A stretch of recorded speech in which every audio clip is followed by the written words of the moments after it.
Untuk mengetahui sejauh mana progres sasaran fisik normalisasi sungai dan Satgas bersama Danki dan Danton dibantu Babinsa Ngerancang tinjau pengerjaan normalisasi sungai di Desa Ngerancang.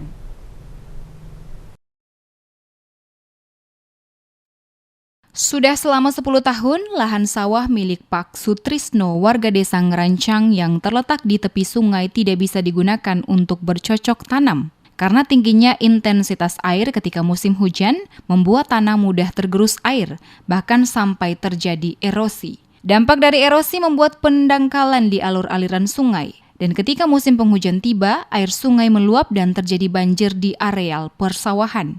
Letnan Kolonel Infanteri Bambang Haryanto dan Satgas TMMD ke-110 Kodim 0813 Bojonegoro mengatakan, karena tidak normalnya pengairan di sungai Desa Ngerancang, semoga dengan adanya normalisasi sungai dapat normal kembali. Berdasarkan informasi dari Babinsa Desa Ngerancang, sebelum dilakukan kegiatan normalisasi sungai, anggota Satgas dibantu dengan alat berat ekskavator.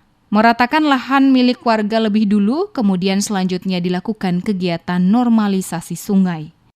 Untuk kegiatan hari ini, kami meninjau kegiatan TMMD di sasaran normalisasi sungai Desa Ngerancang.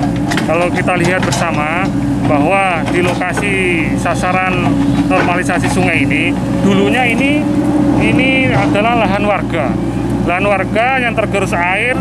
Kemudian lahan warga persawahan ini akhirnya tidak bisa digunakan oleh warga untuk menanam padi.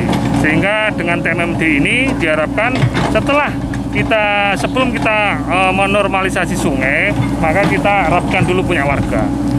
Setelah ini normalisasi lahan warga, kita lanjutkan normalisasi sungai sehingga sungai yang saat ini ada ini bisa kembali fungsinya untuk sebagai lahan pengairan di persawahan warga di Desa Ngerancang. Letnan Kolonel Infanteri Bambang Haryanto menjelaskan, dalam program normalisasi sungai di Desa Ngerancang dengan volume 1.500 meter, dikerahkan sejumlah 5 personil Satgas agar pengerjaannya dapat maksimal, sehingga selesai sesuai target waktu yang telah diperkirakan.